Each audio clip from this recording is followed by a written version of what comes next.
요한복음 16장 1절에서 15절까지 우리 한 절씩 교독하도록 하겠습니다.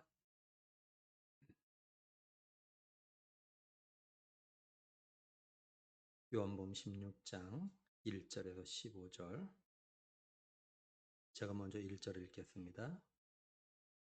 내가 이것을 너에게 이름은 너희로 실족하지 않게 하려 함이니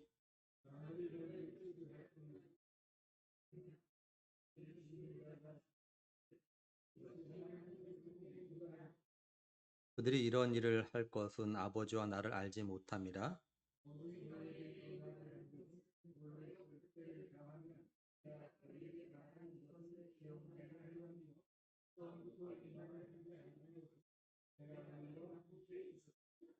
지금 내가 나를 보내신 이에게로 가는데 너희 중에서 나더러 어디로 가는지 묻는 자가 없고,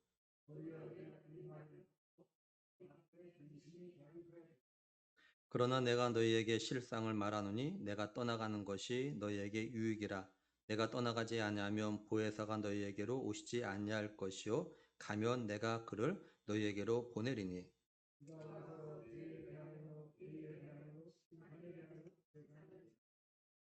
죄에 대하여라 함은 그들이 나를 믿지 아니함이요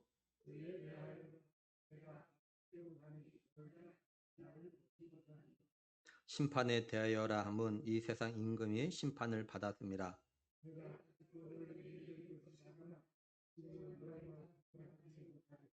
그러나 진리의 성령이 오시면 그가 너희를 모든 진리 가운데로 인도하시리니 그가 스스로 말하지 않고 오직 들은 것을 말하며 장래일을 너에게 알리시리라.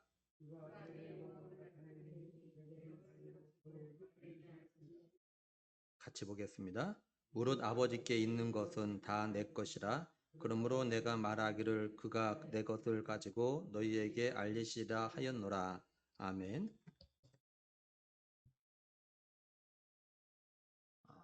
예수님께서 제자들에게 세상이 너희를 미워하면 너희를 미워하기 전에 먼저 나를 미워했다는 걸 갖다가 알라라고 이렇게 말씀하셨습니다. 세상이 제자들 갖다 미워하는 이유가 뭐라고 하셨냐면은 예수님께서 제자들을 갖다가 세상에서 택해서 이제 더 이상 세상에 속하지 아니하고 예수님에게 속하게 했기 때문이라고 말씀을 하셨어요. 그리고 예수님 자신이 세상에서 박해를 받으니까 제자들 너희들도 박해를 당연히 받게 될 거라 이런 말씀하셨습니다. 그리고 아무 이유 없이 세상이 예수님 갖다 미워하는 이유는 성경에 이미 그렇게 기록되었기 때문이다 또 이렇게 말씀하셨어요. 예수님은 제자들에게 이제 보혜사 성령님이 오셔서 예수님 자신에 대해서 증언할 거라고 하시고, 그리고 제자들 너희들도 처음부터 나와 함께하고 있었기 때문에 이제 나를 갖다가 증언해야 할 거다 이렇게 말씀하셨습니다. 그러니까 예수님은 자신이 이제 십자가에 달리게 되어지면 그 후에 제자들이 받게 될 박해와 미움에 대해서 이제 염려를 갖다가 하고 계셨던 겁니다. 그러면 예수님이 제자들에 대해서 정말 걱정하셨던 것이 뭘까요? 오늘 말씀 1절에 보면은 내가 이것을 너에게 이름은 너희로 실족하지 않게 하려 함이니 이렇게 말씀을 해요. 여기 실족하다라는 말은 쉽게 말해서요, 넘어지다, 흔들리다 이런 말입니다. 그러니까 예수님이 안 계시면 제자들을 넘어지게 하는, 또한 제자들을 갖다 흔들게 하는 그런 일들이 생길 거라라는 거죠. 제자들의 삶에 어떤 일이 일어나면 제자들의 믿음이 흔들리거나 넘어질 수 있다. 이걸 갖다가 말씀하고 계신 겁니다. 이건 오늘 우리들도 마찬가지죠. 우리의 삶에 어떤 문제나 어떤 일이 생기면 사실 우리의 믿음도 흔들리거나 넘어질 때가 있어요. 뭐 예를 들면 내가 그래도 나름대로 믿음의 삶을 살려고 몸부림하고 애를 쓰는데 우리 자신이나 우리 가정에 계속해서 좋지 않은 일이 일어날 때 참 우리는 이것 때문에 믿음이 흔들리거나 또 넘어질 때가 있죠. 또는 내가 정말 어떤 문제 때문에 열심히 앞에 좀 기도를 했어요. 근데 하나님께서 내가 원하는 대로 응답해 주지 아니하시고 정말 내가 원하지 않는 어떤 최악의 상황에 그런 식으로 응답되어지는 그런 일들이 있을 때가 있죠. 참 이럴 때 우리는 참 많이 이렇게 힘들어합니다. 믿음이 넘어지기도 하고 흔들리죠. 이건 모든 사람들 대다수가 그렇습니다. 정말 믿음이 좋은 성도도, 기도 생활을 가도 많이 하는 성도도 이런 일 닥치면요 순간적으로 믿음이 넘어지거나 흔들릴 때가 있어요. 또한 예수님의 제자들도 마찬가지였던 겁니다. 예수님은 제자들이 앞으로 어떤 문제가 생기면 넘어지거나 흔들릴 걸 갖다가 아시기 때문에 오늘 말씀 1절에서요. 내가 너에게 지금 이 말하는 건 정말 너희들이 이런 일이 일어났을 때 너희 믿음이 흔들리지 않도록 하기 위해서다. 지금 이렇게 말씀하고 계신 겁니다. 결국 이건 예수님은요. 제자들의 믿음이 흔들리거나 넘어지지 않기를 정말 바라고 계신 겁니다. 제자들이 이런 일이 일어난다고 해서 그것으로 인해서 절대로 흔들리거나 또한 넘어지지 말라고 지금 이 말씀을 갖다 좀 하고 계신 거예요. 이런 의도로.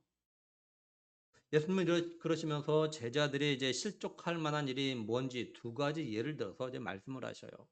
2절을 보면은 사람들이 너희를 출교할 뿐 아니라 때가 이르면 물은 너희를 죽이는 자가 생각하기를 이것이 하나님을 섬기는 일이다 하리라 이렇게 말씀을 해요. 두 가지 예를 들었는데 첫 번째 뭐냐면 출교를 당하는 일이 생길 거다 이렇게 이야기하십니다. 출교는요 예수님 당시의 유대 사회에서요 가장 큰 징계 가운데 하나입니다.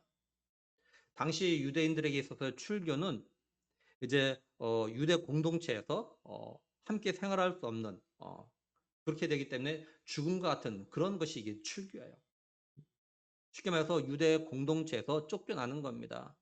해당에 오늘로 말하면 교회에 마음대로 들어오지 못하게 만드는 거예요. 넌 오지 마 이러는 거예요. 넌 교회 나가 이렇게 말하는 거 똑같아요. 그래서 유대인들에게 있어서 출교는요 궁극적으로 하나님의 백성에서 제대를 갖다 의미하기도 합니다. 왜냐하면요 구약적인 의미에서 이 출교는 하나님의 백성에서 제외되어 가지고 유대인 공동체에서 함께 교제의 떡을 갖다가 먹을 수 없는 걸 갖다가 말하기 때문에 그래요. 그러니까 출교는요 종교적으로 쫓겨나는 것으로 끝나는 것이 아니라 당시 유대 공동체 내에서요 어떤 문화, 교육, 경제 그 외에 어떤 사소한 마을의 어떤 그 공고문이나 시장 정보 이 모든 것들로부터 소외되는 현실적인 어떤 그런 고난인 겁니다. 쉽게 말하면 유대인들에게요 왕따를 당하는 그런 일이 생기는 것이 이게 이 출교예요, 출교. 그래서 우리가 앞에서 좀 살펴본 것처럼요. 예수님께서 날 때부터 맹인된 사람의 눈을 갖다 고쳐 주시죠. 근데 이 사람의 부모가 자기 아들이 날 때부터 맹인이었던 걸 알아요. 근데 이걸 갖다 예수님이 고쳐줬다는 말 갖다 하질 않습니다. 그러면서 자기 아들에게 물어보라고 얘기해요. 그거 뭐냐면 예수가 그리스도라라고 이게 인정하게 되면 유대사에서 출교를 당하는 것이 두려워서 그렇게 했던 겁니다.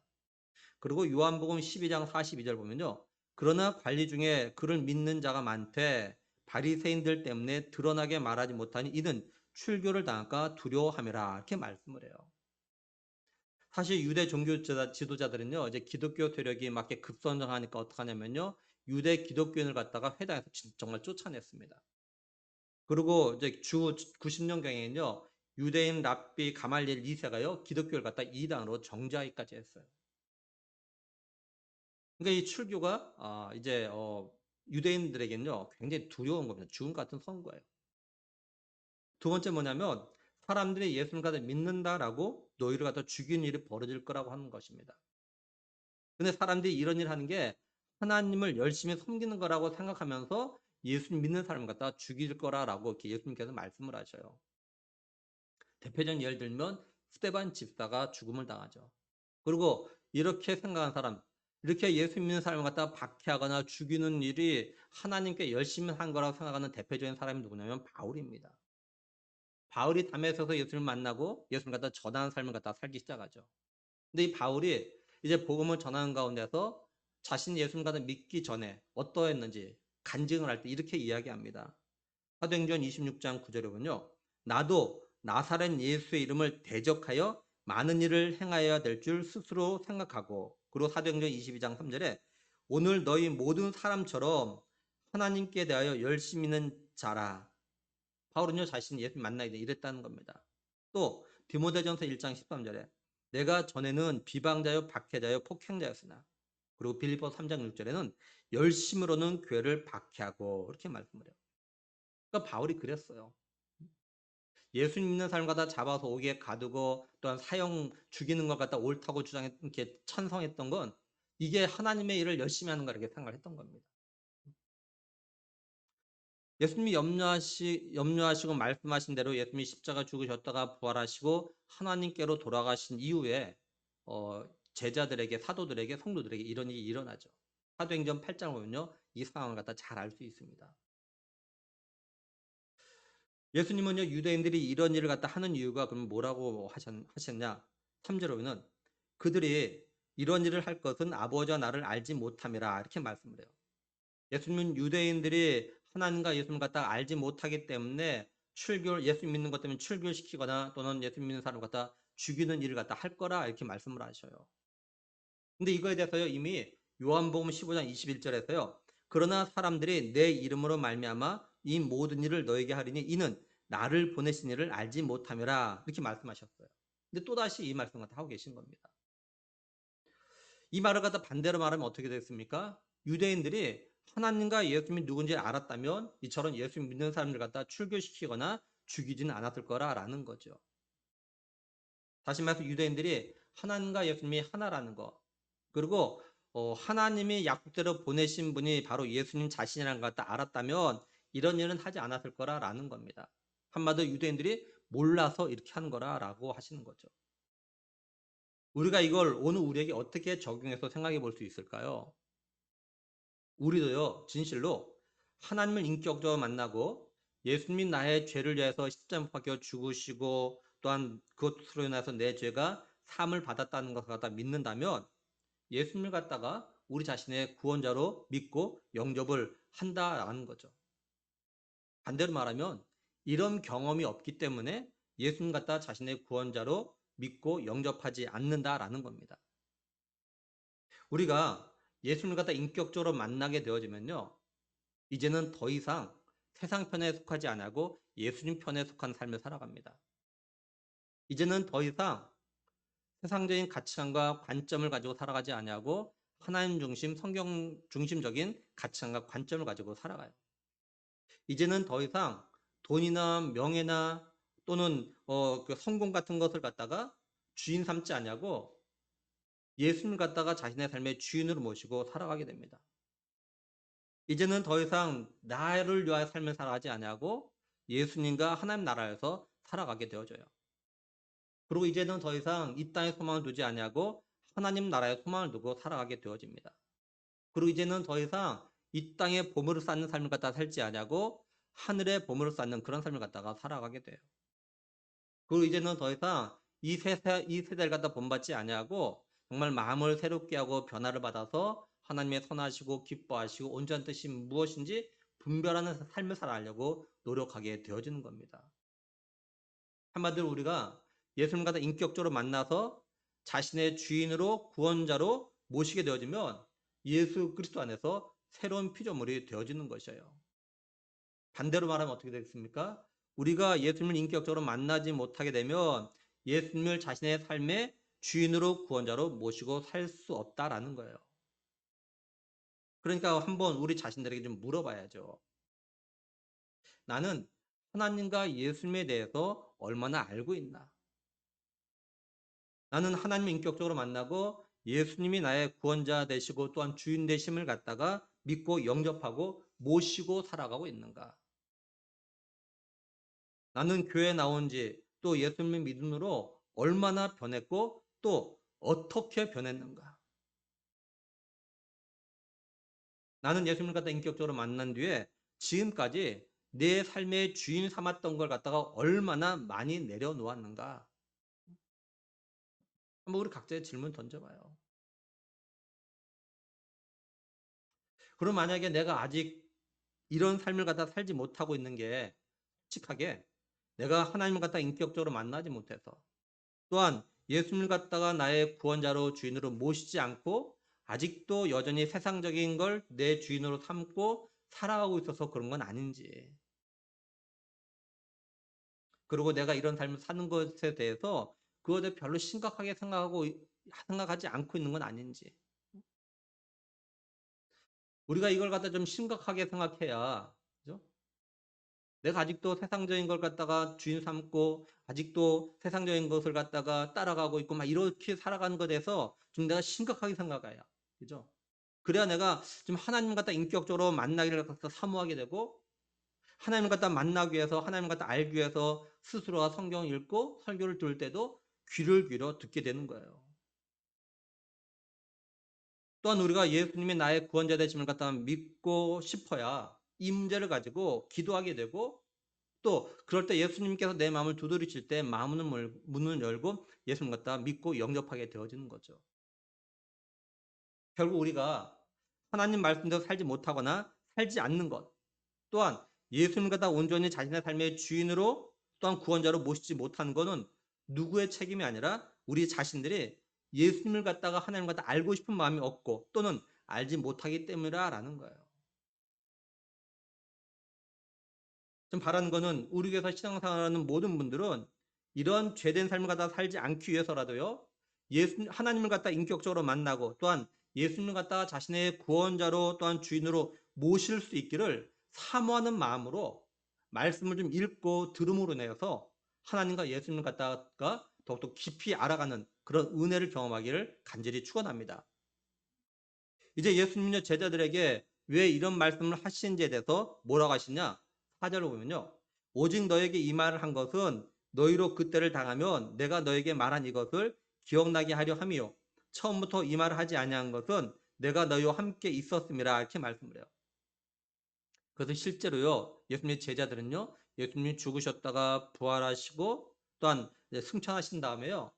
이런 여러 어떤 미움들, 박해들, 심지어는 순교를 이렇게 당해요. 근데 그런 순간에도요, 이들의 믿음이 흔들지 않았습니다. 물론 예수님이 십자가에 달리시기 전에, 그죠? 대제사장과 장로들이 보낸 로마 군대에서 예수님이 잡혀갈 때 제자들은 다 실족했어요. 그래서 제자들은 예수님 갖다 버리고 도망갔고 베드로는 예수님 갖다 모른다 3번 부인했습니다. 근데 이때는 예수님께서 제자들과 함께 계셨을 때 살아있을 때예요. 근데 예수님께서 이제 하나님께로 돌아가신 다음에 이 사도들과 이 성도들을 어떻게 했냐면요. 사도행전에 보면 잘 나와 있어요. 이들은 박해 가운데서 이제 그 예루살렘을 떠나지만 그 박해 가운데서도 복음을 전하는, 흩어져서도 복음을 전하는 이런 삶을 갖다 이 성도들이 살았다라는 거죠. 그러니까 제자들이 이런 삶을 살 수 있었던 거, 예수님이 말씀하신 대로 자신들이 이런 일을 당했을 때 예수님께서 하셨던 말씀들 갖다가 기억했기 때문에 그래요.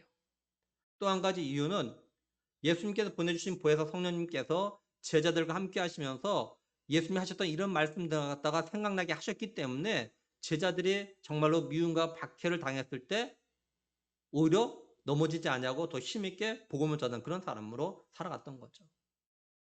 이건 오늘 우리들도 마찬가지예요. 우리의 삶에도요. 믿음의 삶을 갖다가 실족하게 하는 일들이 정말 많이 일어나요.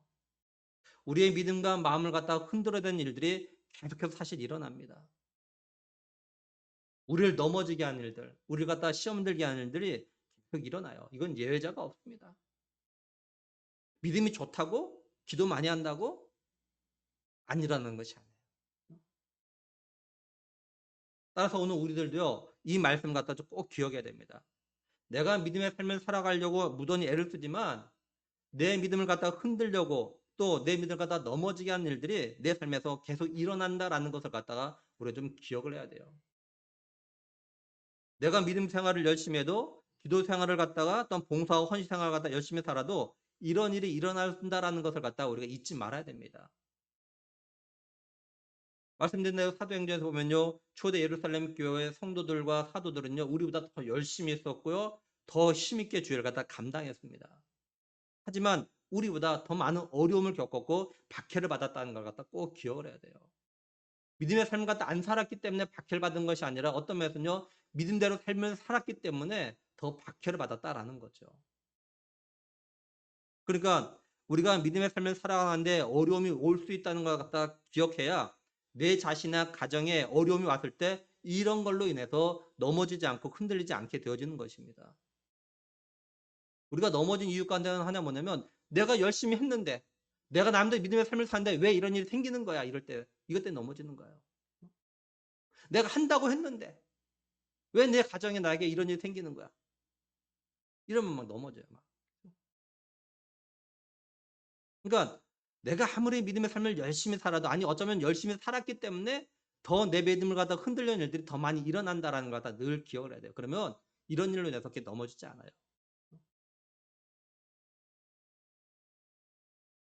또한 사실 우리가요. 정말 제대로 믿음의 삶을 살아가려면요. 세상 가운데서 왕따 당한 것도 좀 각오를 좀 해야 돼요. 우리가 어떤 일까지 마음에 이제 새기고 있어야 되냐면 요한계시록 13장 16절 17절 보면요. 그가 모든 자 곧 작은 자나 큰 자나 부자나 가난한 자나 자유인이나 종들에게 그 오른손에나 이마에 표를 받게 하고 누구든지 이 표를 가진 자 외에는 매매를 못하게 하니 이 표는 곧 짐승의 이름이나 그 이름의 수라 이렇게 말씀을 해요. 물론 지금은 이런 일이 벌어지고 있지 않습니다. 사단의 종인 짐승의 표를 갖다가 받지 못하면 먹고 살기 위해서 사고팔고 하는 일을 갖다 할 수 없는 그런 상황도 올 수 있다는 것 갖다 지금부터 미리 기억하고 또한 각오를 갖다 해야 된다는 거죠. 사실 이런 시대가 오면 솔직히 우리 모두 다 두렵습니다. 근데 우리 성도들이 이걸 갖다 두려워하면요 절대로 하나님이 원하시는 그런 믿음의 삶을 갖다가 살 수가 없어요. 우리가 이걸 갖다 두려워하게 되면요 결국 적당히 세상과 타협하면서 살아가게 됩니다. 결코 우리가 하나님만 섬기며 살아갈 수가 없어요. 그래서 우리가 예수님과 세상 사이에 양다리를 거치고 살아가게 됩니다. 그럴 때. 그 결국 어떻게 되냐면 정말 이런 때가 오면 짐승의 표를 갖다 받지 않으면 매매할 수 없다 이러면은 어쩔 수 없지 않냐 내 먹고 살아야 되는데 하면서 짐승의 표를 갖다 받게 되는 거죠. 어떤 면에서 오늘날 우리가 이걸 지금 삶 가운데서 이런 연습을 좀 해야 돼요. 뭐냐? 우리가 때로 이런 생각이에요. 어쩔 수 없지 않느냐? 어? 내가 살기 위해서 내 세상에서 버티기 위해서 내가 어쩔 수 없지 않냐면서 세상과 타협하는 사람들, 믿음을 포기하는 사람들 살아가는 거 이거 갖다 조심해야 된다는 거죠. 그렇죠? 아직까지 우리가 먹고 사는 문제 때문에 이런 일 당하진 않고 있다고요. 근데 정말로 먹고 사는 문제 때문에 그죠?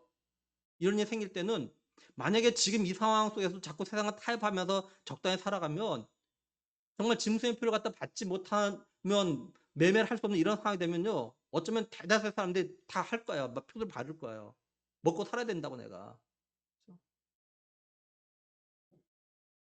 그러니까 지금의 어떤 우리의 삶에 어려움이 왔을 때요. 이것이 이때를 갖다 준비하는 그런 기간이기도 해요. 사실은요. 내가 이걸 이겨야 이 정도 이겨야 훗날 정말 이런 일이 생길 때 그것도 이겨나갈 수 있어요. 근데 이것도 못 이기면은 그때는 정말 못 이깁니다. 이건요. 그때 어쩔 수 없다고 해서 짐승의 표를 갖다 서로 받으려고 하죠.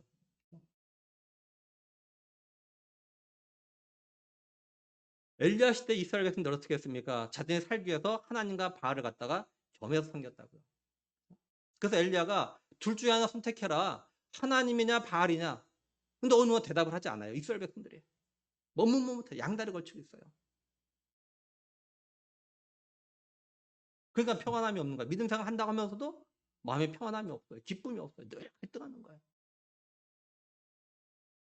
그러니까 내가 믿음 생활 하면서 자꾸 갈등하는 이유가 하나 뭐냐면 내가 아직도 온전히 주님만 온전히 섬기지 못하기 때문에 그래요. 양다리 걸치고 있기 때문에 그래요. 그러니까 우리가 우리 안에 계셔서 우리를 하여금 예수님이 하신 말씀을 갖다 생각나게 하시고 또한 가르쳐 주시고 인도하시는 보혜사 성령님 갖다 더욱더 철저히 의지해야 됩니다. 그래야 우리의 삶에 이런 일이 일어나도 우리가 담대하게 실족하지 않냐고 이겨나갈 수 있게 되어지는 거예요. 이처럼 예수님은요 앞으로 제자들에게 일어날 어떤 고난과 박해가 뭔지에 대해서 두 가지 예를 갖다가 들어서 말씀하시고 또한 이런 일이 일어날 때 이걸 이길 수 있도록 또한 미리 대비할 수 있도록 지금 말씀을 갖다 하셨어요. 그러고 나서 예수님께서요 갑자기 말을 갖다 바꾸십니다. 그럼 뭐라고 하시냐? 5절 6절 보면 지금 내가 나를 보내신 에게로 가는데 너희 중에서 나더러 어디로 가는지 묻는 자가 없고 도리어 내가 이 말을 함으로 너희 마음에 근심이 가득하였다 이렇게 말씀을 해요. 예수님은 지금 자신을 보내신 하나님 아버지께로 가는 그런 중입니다. 이제 예수님은요, 이제 십자가에 달려 죽으시기 위해서 지금 가는 중이에요. 이제 몇 시간만 있으면 예수님은 이제 십자가의 고난을 받으시고 이제 죽으시는 그런 시간이 옵니다. 예수님이 알고 계셔요. 뿐만 아니라 죽음 후에 부활과 더불어서 하나님께 이제 돌아가셔야 돼요. 예수님은 자신이 이렇게 하나님께로 돌아가신 후에 제자들에게 일어나는 일들에 대해서 지금 염려를 하고 계신 겁니다. 한마디로 예수님은요, 자신의 어떤 그 고난과 죽음보다도 자신이 하나님 아버지께로 간 다음에 이 땅에 남아있는 제자들이 겪게 될 그런 일들에 대해서 더 걱정하고 계신 거예요. 그런데 제자들은 어떠냐? 지금 예수님이 예수님 자신 때문에 너희가 세상에서 미움받고 박해받고 출교당하고 또 죽음을 당할 수 있다 하신 이 말에만 정말 신경 쓰고 있는 거예요. 여기만 관심 있는 거예요.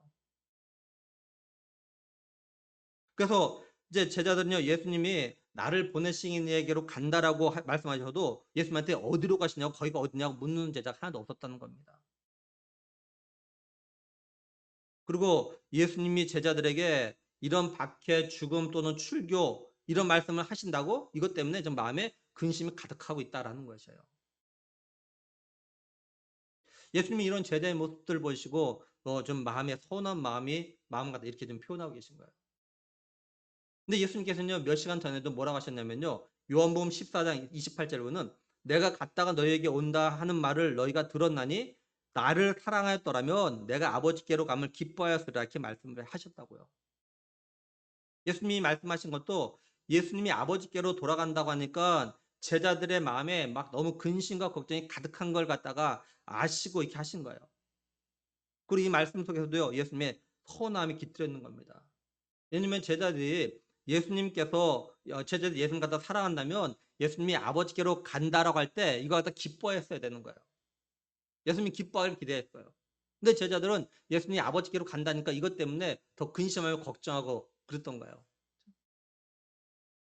한마디로 제자들은요, 예수님의 마음이 어떤지에 대해서 전혀 관심이 없어요. 오직 자기 마음과 자기 기분만 여기에만 집중하고 있는 겁니다.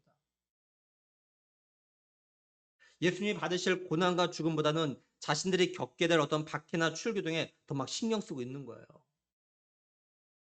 다른 말로 하면 제자들은요, 자기밖에 모르는 겁니다. 사실 우리 주변에도 이런 사람들 있잖아요. 그죠?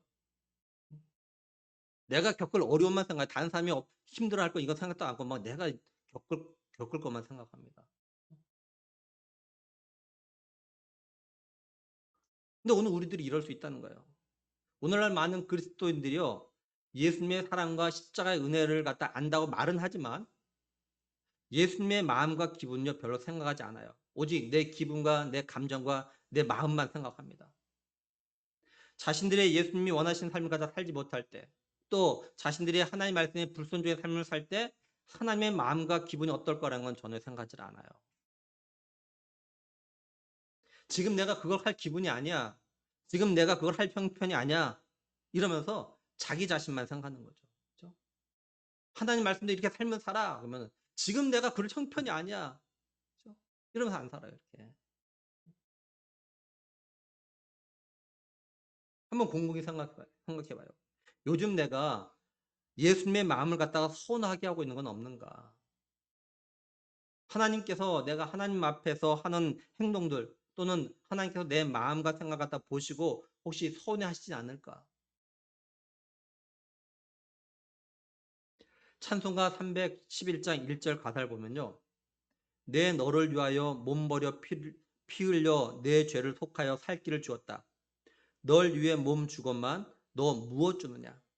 널 위해 몸 주건만 너 무엇 주느냐? 3절 가사. 죄 중에 빠져서 영 죽을 인생을 구하여 주려고 나 피를 흘렸다. 내 죄를 대속했건만 너 무엇 하느냐?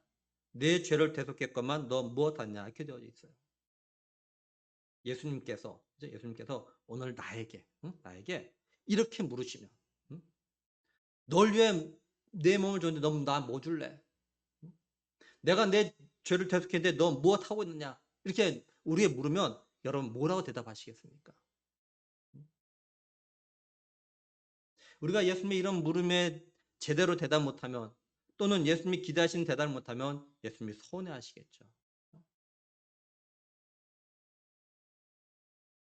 이제 예수님은 제자들의 이런 모습에 대해서 속상해 하시면서도 뭐라고 하시냐? 7절에 그러나 내가 너에게 실상을 말하노니 내가 떠나가는 것이 너에게 유익이라 내가 떠나가지 아니하면 보혜사가 너에게로 오시지 아니할 것이요 가면 내가 그를 너에게로 보내리니 이렇게 말씀을 해요. 이 말을 좀 더 쉽게 표현하면 이렇게 되는 거겠죠. 야, 너희들은 몰라서 그러는데 사실은 내가 가는 게 너희들한테 더 유익한 거야. 너희는 내가 아버지께 가지 않고 계속 너희 함께 있으면 너희에게 좋겠다고 생각하지 그게 유익이라고 생각하지 아니야 그렇지 않아. 내가 가야만 보혜사 성령님이 오시는 거야. 지금 이렇게 말씀하고 계신 거예요. 한마디로 예수님은 자신이 가는 게 제자들 너희들에게 더 좋은 거라 이렇게 말씀하셔요. 예수님이 왜 이렇게 말씀하시냐? 제자들의 마음을 갖다 아시기 때문에 그래요. 지금 제자들의 마음엔요, 예수님이 안 가셨으면 좋겠다 이런 생각들 갖다 가지고 있어요. 그 이유가 뭐냐? 예수님이 가시면 자신들에게 손해가 될 거라는 생각 때문에 그래요. 예수님은요, 제자들이 왜 자신이 아버지께로 안 가기를 갖다 바라는지 이들의 마음과 생각을 갖다 아시기 때문에 지금 이 말씀 갖다 하고 계신 거예요. 그러니까 예수님은 제자들이 예수님 자신을 사랑해서 떠나가지 않길 갖다 바라는 게 아니라 예수님께서 떠나가시면 자신들이 여러 가지로 이렇게 불편하고 손해라는 생각 때문이라는 것을 갖다가 알고 계신 거예요. 그럼에도 예수님은요, 제자들 향해서 이 선한 마음을 있었지만 책망은 하지 않으세요. 이걸 오늘 우리에게 어떻게 적용해서 생각해 볼 수 있을까요? 먼저는 예수님은요, 우리의 마음과 생각도 다 알고 계시다는 거예요. 우리가 아닌 척하면서 우리의 마음과 생각을 다 숨기려고 해도요, 또는 말로는 아니라고 해도 예수님은요, 우리의 마음과 생각을 다 아셔요. 다윗이 뭐라고 고백했냐면요, 시편 139편 2절에서 4절을 보면 주께서 내가 앉고 일어섬을 아시고 멀리서도 나의 생각을 밝히 아시오며 나의 모든 길과 내가 눕는 것을 살펴보셨으므로 나의 모든 행위를 익히 아시오니 여호와여 내 혀의 말을 알지 못하시는 것이 하나도 없으시이다. 이렇게 말씀을 해요.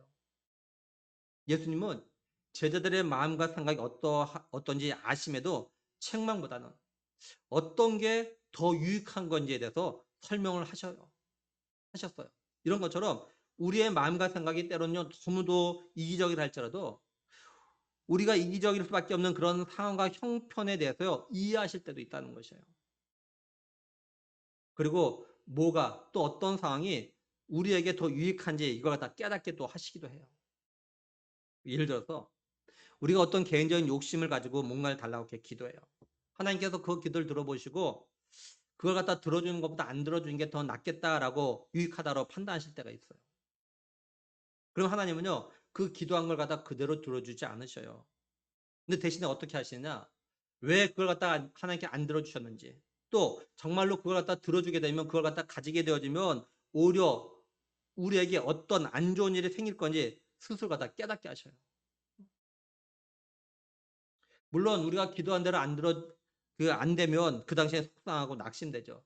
근데 나중에 시간이 지나고 나면, 그죠? 그것대로 또 돌아오면은, 아, 하나님께서 그때 내 기도에 응답하지 않으신 것이 나에게 더 잘된 일이었구나. 이렇게 알게 될 때가 온다는 거죠.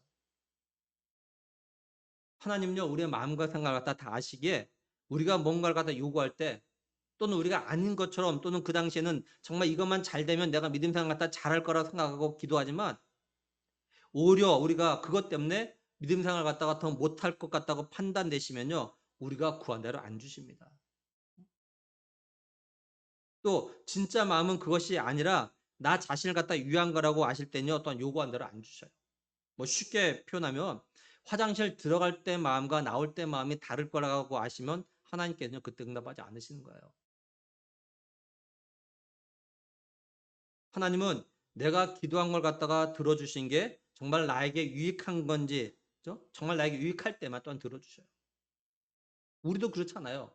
부모지만 자녀들이 뭔가 요구할 때 그걸 줬을 때 자녀에게 유익할 때만 주지, 이거 주면은 자녀들 잘못된 거 뻔히 아는데 주는 부분은 거의 없어요. 안 준다고요. 때를 써도 안 준다고요. 하나님 그러셔요. 다른 말로 하면 정말로 내게 유익이 안 될 것 같으면요, 그걸 들어주는 게 오히려 믿음 생활에 안 좋은 영향을 갖다 끼칠 것 같으면 안 들어주십니다. 사실 우리가 기도한 내용을 잘 보면 그런 것들 많아요. 내가 기도하는 이 제목들이 이루어지면 내가 믿음 생활 더 잘할 것 같다. 아, 이걸 있어지면 내가 믿음 생활 더 못할 것 같다. 이런 거 생각 잘 하지 않아요. 무조건 내가 필요한 거 무조건 요구하죠. 근데 어떤 거는 정말 응답되어지면요, 그것 때문에 믿음 생활을 못하는 경우도 정말 많아요, 생각보다요.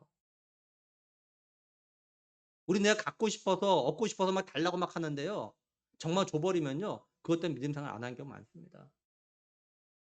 저는 우리 교회 오기까지 여러 교회를 돌아다니면서 성도들 갖다 만나서 알잖아요. 그죠? 또 그들의 고백도 들어보면 알아요. 간증도 보면. 정말 하나님께서 저들의 기도대로 응답해 주셨더니 이것 가지고 믿음 생활 더 잘하는 것이 아니라 더 안 하더라고요. 나중에 더 힘든 생활을 살더라고요.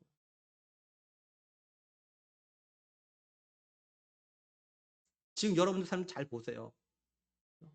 하나님께 정말 나에게 뭔가를 주셨는데 내가 그것 때문에 믿음 생활 더 잘하고 있는가 아니면 이것 때문에 더 못하고 있지 않는가.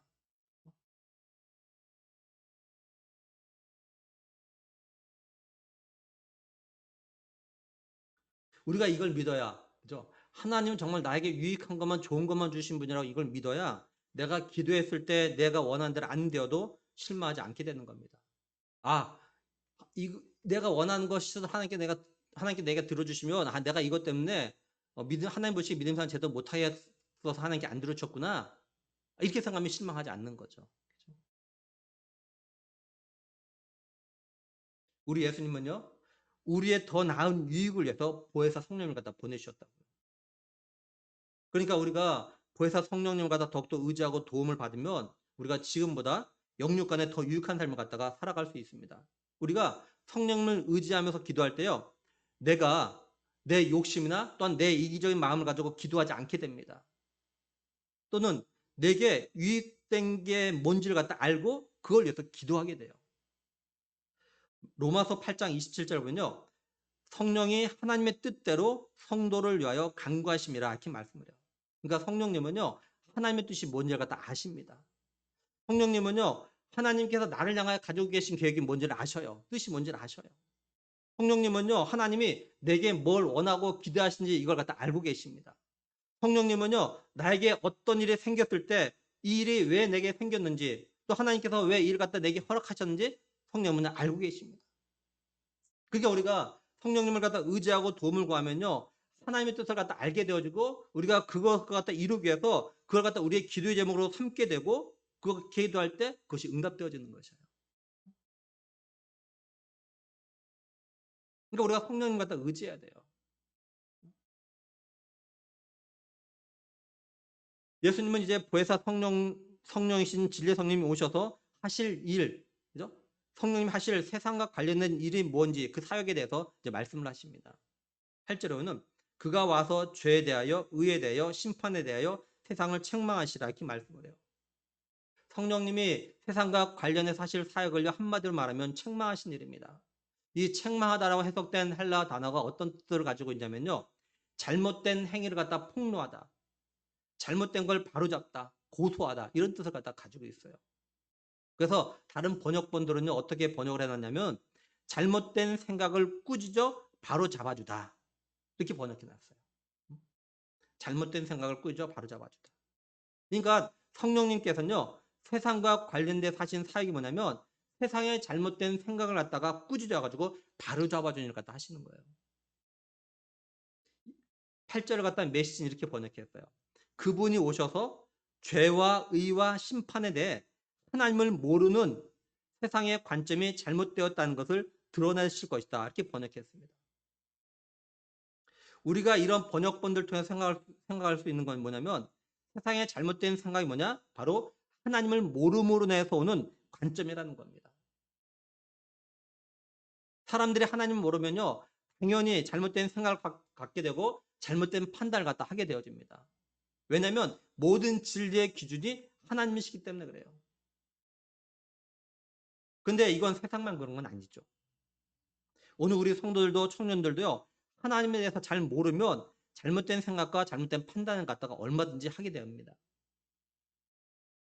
말을 바꾸면 내가 하나님에 대해서 아는 만큼 바른 판단과 바른 생각을 갖다가 하게 되어지는 것이에요. 그리고 우리가 하나님에 대해서 올바로 알아야 세상적인 가치관과 관점을 버리고 하나님 중심, 성경 중심의 가치관과 관점을 갖다가 가지게 되어지는 것이에요. 성도들과 청년들 가운데서요. 자신이 예수를 믿는다고 말을 하지만 하나님에 대해서 또한 예수님에 대해서 잘 몰라가지고 여전히 세상적인 가치관과 관점을 가지고 살아가는 것을 갖다 보게 됩니다. 그러니까 우리가 생각할 것이 뭐냐면 나는 하나님을 얼마나 많이 또 얼마나 바르게 알고 있는가 이걸 생각해 봐야 돼요. 난 하나님 얼마나 알고 있는가? 나 하나님에 대해서 얼마나 바르게 알고 있는가?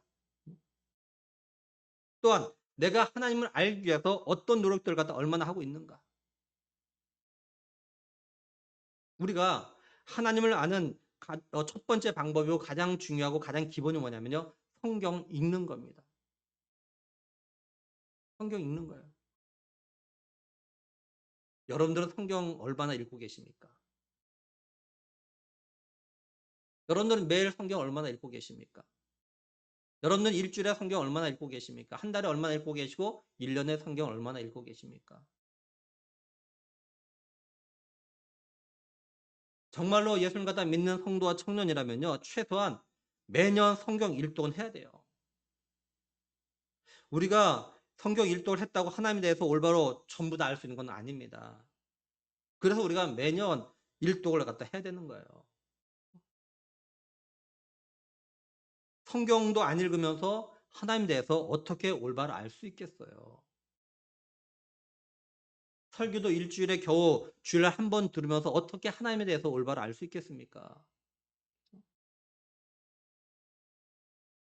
매년 성경 일독을 안 하신 분들은 솔직하게 하나님에 대해서 별로 관심이 없는 분일 가능성이 정말 많습니다. 하나님이 어떤 분이신지 알고 싶은 마음이 없는 분일 가능성이 정말 많아요. 그러면서 성경 읽으라고 하면 시간이 없어서 바빠서 뭐 이런 변명을 늘어놓죠. 근데 정말로 우리가 하나님을 갖다 알고 싶은 마음이 있다면요. 어떻게든지 간에 성경 읽으려고 무던히 노력을 해요. 하나님 도대체 어떤 분이야? 내가 믿는 하나님 도대체 어떤 분이야? 알고 싶은 마음이 있으면 성경 읽어요.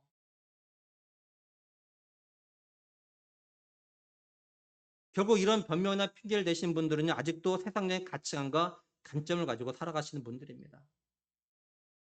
겉모습은 예수를 갖다 믿는 사람인데 속은요. 아직도 세상 사람인 거예요.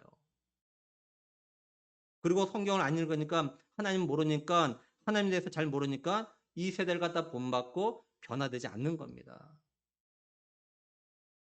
정말로 우리가 성경을 읽고 하나님 어떤 분인지 알게 되어지면요. 내가 변하려고 하는 것이 아니라 그 말씀이 나를 갖다 변화시켜요. 말씀이 변화시킵니다. 말씀은 생명력이 있기 때문에 나를 갖다 변화시켜요. 우리가 예수 믿는다고 그렇게 하고 교회 다닌다고 오래 했지만 안 변한 이유 중에 하나 뭐냐? 내가 성경 안 읽기 때문에 그래요. 성경 안 읽기 때문에. 하나님 누군지 모르니까 변하지 않는 거예요.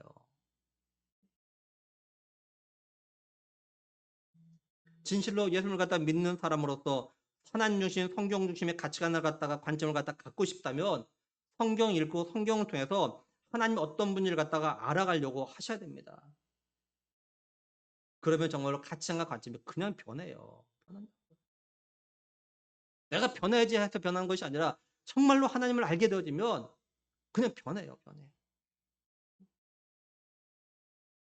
그런데 오늘부터라도 꼭 매일 성경을 갖다 규칙적으로 읽으십시오. 누굴 위해서가 아니라 여러분 자신의 믿음을 위해서 그렇게 하십시오.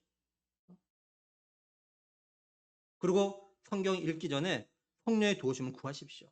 그러면 성령님께서 하나님이 어떤 분이신지 그리고 하나님이 뭘 기대하시고 뭘 원하신지 이거 갖다가 깨닫게 하십니다.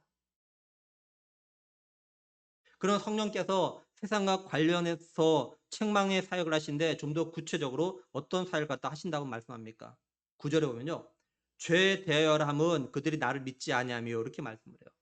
공동번역 개정판은요. 그분은 나를 믿지 않는 것이 바로 죄라고 지적하실 것이며 메시지는 그들의 근본 죄는 나를 믿지 않는 것이고 이렇게 번역했습니다. 세상 사람들의 근본 죄는 뭐냐면 바로 예수 그리스도를 갖다 믿지 않는 겁니다. 성령께서 세상을 향해서 다른 무엇보다도 예수 그리스도를 갖다 믿지 않는 것이 죄라라고 이렇게 지적하신다는 거예요. 성령께서 누가 어떤 죄를 갖다 지었냐를 갖다가 말씀하시는 것이 아니라 본질적으로 죄가 뭔지에 대해서 말씀하시는 겁니다. 세상 사람들 가운데는 사실요, 우리 예수 믿는 사람들보다 더 마음도 착하고 또한 착한 일을 선한 일을 갖다 많이 하는 사람들 정말 많습니다. 소위 법 없이도 살아갈 수 있는 사람들이 정말 많아요. 세상적인 가치관과 관점에서 보면요. 그런 사람들은 정말로 죄가 없는 사람들입니다. 근데 성령께서는 그런 사람들도요. 죄인이라고 말씀하셔요. 왜냐? 예수 그리스도가 다 믿지 않기 때문입니다. 예수 그리스도가 다 믿지 않는 것이 왜 죄냐? 이런 사람들은요, 내 힘이나 내 노력이나 내 의지로 자신의 죄 문제를 갖다 해결할 수 있다라고 생각하고 믿고 있기 때문에 그래요. 다른 말로 하면 예수님 필요 없다라고 생각하고 있기 때문에 그것이 죄인 겁니다. 이거 오늘날 교회 안에 있는 사람들에도 똑같이 적용돼요. 교회 안에 있지만 또 예배된다고 예배 자리에 나와 있지만 성령님께서는요, 예수님을 갖다 믿지 않는 사람들에게는 너희가 예수 그리스도를 믿지 않는 것이 죄야 이렇게 지적하셔요. 교회 나온다고 예배 잘 안 된다고 다 예수님 믿는 건 사실 아닙니다. 그 성령님께서 진짜 말씀 더 지적하시는 거예요. 너 예수 그리스도 안 믿는 게 죄야 이렇게 지적하시는 거예요 지금요. 교회 안 나온다고 죄라고 지적하시는 것이 아니라 예수 안 믿는 게 죄야 이렇게 지적하셔요. 예수님 안 믿는 것이.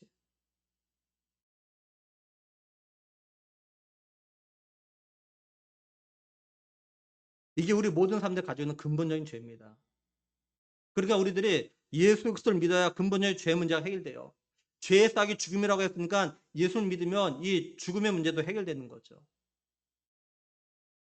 근데 안타깝게도 세상 사람들 그렇다 치더라도 교회 안에 있는 사람들이 또 예배를 드린다고 하는 사람들이요, 예수님을 안 믿는 것이 죄라고 아무리 외쳐도 믿을 생각들 갖다 안 한다라는 거예요.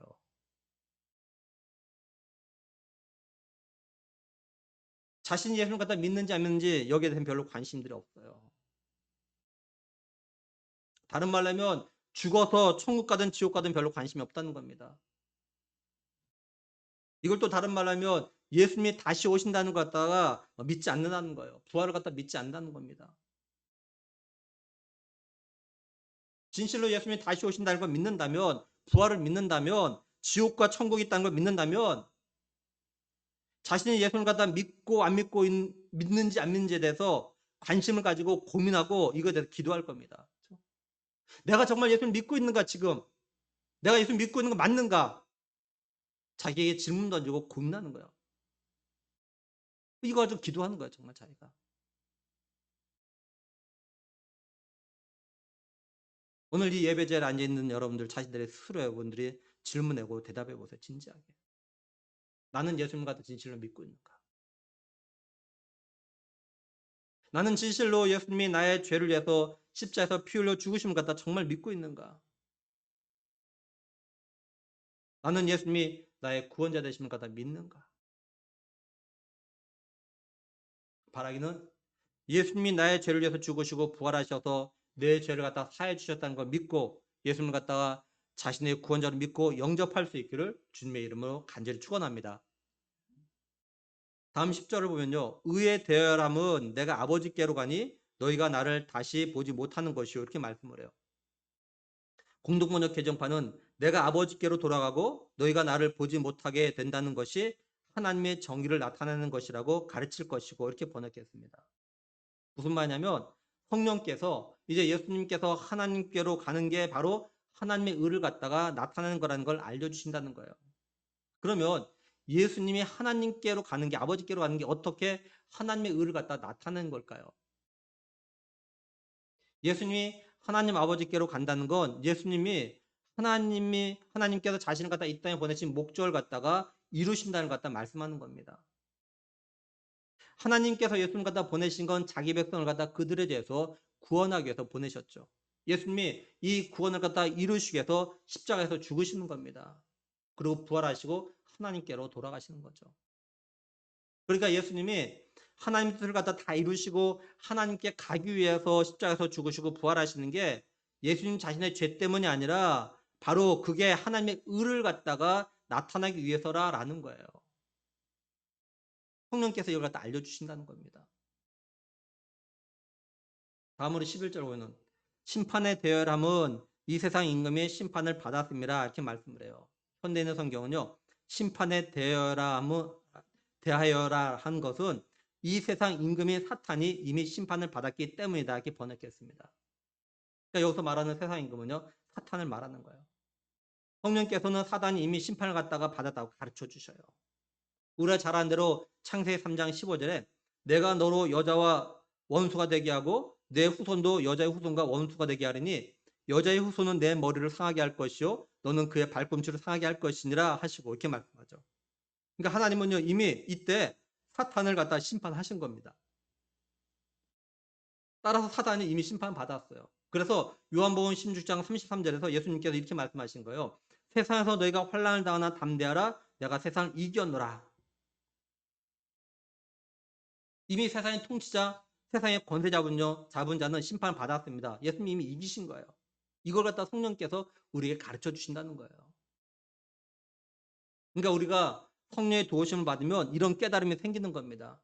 성령께서 죄가 무엇인지 분명히 알게 하시고 하나님의 의가 어떻게 나타나는지 알게 하시고 그리고 또한 이미 사단이 심판을 받았기 때문에 승리는 우리 것이니까 너무 걱정하지 말고 담대하라 이렇게 말씀하시고 알려주신다는 거죠. 예수님은 이런 유익이 있기에 보혜사 성령님을 갖다 보내주신다고 하신 겁니다. 그러니 우리가 성령님을 갖다 의지함으로 더욱 예수 그리스도 갖다 믿어야 되는 거죠. 우리의 믿음이 더욱더 돈독해지고 잘하고 성숙해져야 돼요. 또한 우리가 주님의 십자가를 볼 때마다 그 십자가에 나타난 하나님의 의를 갖다가 기억하며 감사해야 됩니다. 또한 어떤 환난이나 어려움이 와가지고 나를 갖다 흔들어댈 때 예수님께서 이 모든 걸 갖다 이기셨는데 또한 이 이김이 내 이김이라는 것을 갖다 믿어야 돼요. 그래야 우리들이 어떤 박해나 또는 출교의 위험 앞에서도 믿음을 갖다 지키게 되어지는 겁니다. 예수님은 제자들에게요, 성령의 사역에 대해서 말씀하셨지만 아직도 제자들에게 말하고 싶으신 것이 너무 많으셨어요. 근데 예수님은요, 12절 보면은 내가 아직도 너에게 이룰 것이 많으나 지금은 너희가 감당하지 못하리라 이렇게 말씀을 해요. 그러니까 예수님은요, 제자들에게 알려주시고 다 말하고 싶은데 이걸 다 말해줘봤자 제자들이 지금은요, 다 기억하지 못한다는 거 아무리 들어도. 하지만 대신에 예수님이 가르쳐주고 싶은 걸 갖다가 누가 가르쳐줄 거라고 하시냐면요. 13절에 그러나 진리의 성령이 오시면 그가 너희를 모든 진리 가운데로 인도하시니 이렇게 말씀을 해요. 예수님이 보내실 보혜사 성령께서 다 가르쳐주시고 진리 가운데로 인도하실 거라는 겁니다. 근데 이 성령님께서 어떤 걸 갖다가 제자들에게 알려주신다고 하시냐면 13절 계속해서 15절까지 보면 그가 스스로 말하지 않고 오직 들은 것을 말하며 장래의 일을 너에게 알리시리라. 그가 내 영광을 나타내리니 내 것을 가지고 너희에게 알리시겠습니다. 무릇 아버지께 있는 것은 다 내 것이라. 그러므로 내가 말하기를 그가 내 것을 가지고 너에게 알리시라 하였노라. 이렇게 말씀을 해요.